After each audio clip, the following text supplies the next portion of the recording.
দীর্ঘদিন পর বাংলাদেশের ফুটবলে এসেছে নতুন জোয়ার। হামজা শমীদদের পাশাপাশি জামাল তারিক মোরসালিনদের কল্যাণে দেশের ফুটবলে যে নতুন হাওয়া বইছে তাতে ভাসতে চাইছে গোটা দেশ। তবে এর পরেও রয়েছে কিছু বাধা। আন্তর্জাতিক ফুটবলের ক্যালেন্ডারে বাংলাদেশের সবচেয়ে বড় সমস্যাগুলোর একটি হচ্ছে ম্যাচের অভাব।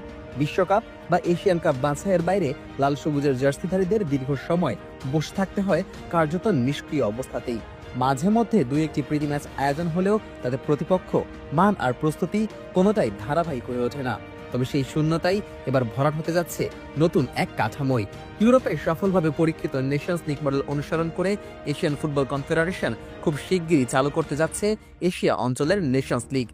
আর এর সবচেয়ে বড় সুফল পেতে পারে বাংলাদেশের মতো মাঝারি মানের দলগুলো। পাশাপাশি হামজা শমীদদের মতো বড় নামগুলো বাংলাদেশের হয়ে খেলার সুযোগ পাবে আরো বড় মঞ্চে।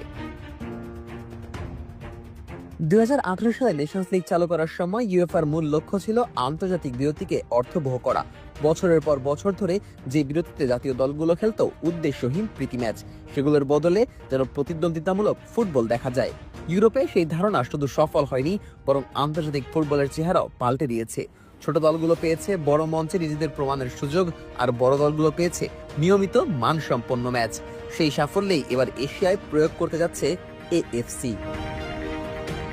এএফসির পরিকল্পনায় থাকছে 47 সদস্য দেশ। ফিফা আন্তর্জাতিক বিরতির সময় বিশ্বকাপ ও এশিয়ান কাপ বাছাইয়ের বাইরে এই নেশনস লিগ আয়োজন করা হবে। অর্থাৎ আগে যে সময়গুলোতে বাংলাদেশ জাতীয় দল কার্যত ম্যাচহীন থাকতো, সেসব উইন্ডোতেই নিশ্চিত ম্যাচ খেলবে দল।